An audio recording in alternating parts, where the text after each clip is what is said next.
She only meant to pick up the glove, a tiny pink glove, half buried in the snow, out on a frozen trail no one had walked in days. But when 6-year-old Lily pulled it out, she screamed, because the glove wasn't empty.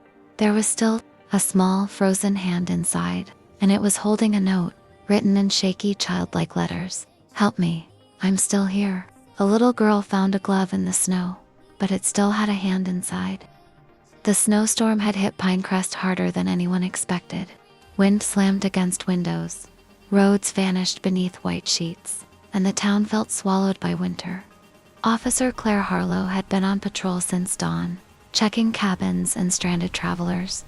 Kids loved the snow, but to Claire, winter meant danger, lost hikers, frozen roads, things disappearing under the ice. But nothing prepared her for what came that night. It started with a call from a frantic woman. "My daughter saw something in the woods. I don't know what it is. Please come." Claire arrived at the cabin, boots crunching through knee-deep snow. Inside, little Lily Marsh, cheeks red from crying, held a blanket tight around her. Claire knelt down. "Hi, sweetheart. Can you tell me what you saw?" Lily's voice trembled. "It was a glove, pink, like mine. It had a hand in it." Claire felt her stomach drop. "Where did you find it?" Lily pointed through the window, toward the dark tree line behind the cabin. "Out there, by the old trail." Her mother sobbed quietly. Claire put on her hat and switched on her body cam. "Stay inside. I'll go look." Outside, the cold was sharp enough to numb bone. Claire's flashlight cut through swirling snow as she followed. Tiny boot prints the child's.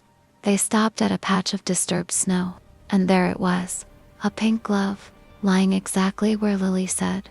Claire leaned down slowly, breath catching. The glove was stiff, frozen solid. She lifted it and nearly dropped it. Inside was a small severed hand pail, perfectly preserved in ice crystals. The wrist was smooth, no blood, almost surgical. And then she saw it, a tiny scrap of paper curled inside the glove. Claire opened it with shaking fingers, wobbly handwriting, childlike. "Help me, I'm still here." Her heart pounded painfully. Still here meant alive, somewhere. In this storm, she radioed in immediately. But the storm cut the signal.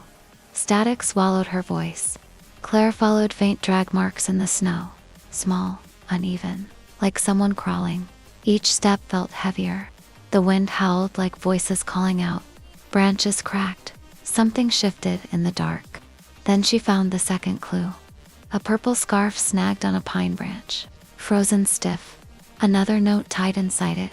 "He took me. Please find me before he comes back." Claire's breath fogged the air. Who was he? She pushed deeper into the forest. The drag marks stopped at an old hunting cabin, one that had been abandoned for 30 years. Its windows were shattered, door hanging crooked, smoke rising faintly from the chimney. Someone was inside. Claire steadied her gun and approached. Through the frosted window, a dim light flickered, and then something moved across the glass. Something small. A child. She took a deep breath and stepped inside. The heat hit her first. Too warm, too intentional. The cabin was filled with strange things. Small shoes, tiny jackets, a row of children's gloves nailed to the wall, pink, blue, yellow, all frozen stiff. Claire's skin crawled. A soft tapping sound came from the floor. She aimed her flashlight. There, under a slatted wooden hatch, two wide eyes stared up at her. A little girl, maybe 7, shivering, terrified. Her right arm ended at the wrist, freshly bandaged. Claire gasped. "You wrote the notes." The girl nodded weakly. "He took my hand so I couldn't climb out. Please help me." Claire lifted the hatch and pulled the child into her arms. "It's okay. You're safe now." But the girl shook her head violently. "No, you don't understand. He's coming back." A heavy footstep echoed outside the cabin. Then another, slow, deliberate, crushing snow under enormous weight. Claire held the girl tighter. A shadow moved past the window, tall, wide, slouched. The girl sobbed. "He lives in the woods. He takes kids who wander too far. He says we need to be quiet or he'll freeze us." Claire aimed at the door, heart hammering.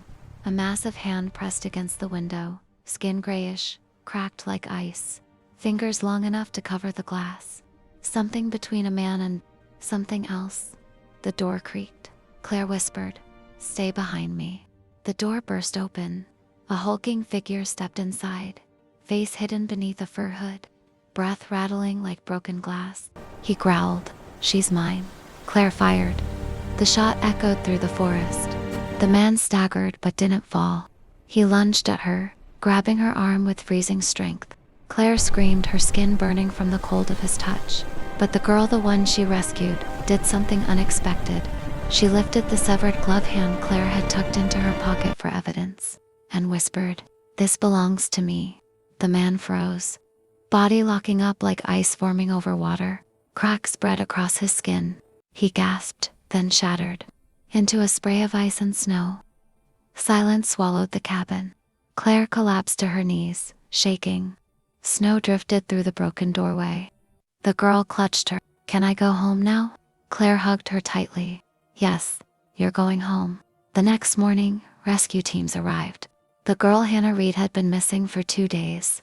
Everyone thought she was dead. Claire handed over the glove and the note. But one thing still haunts her.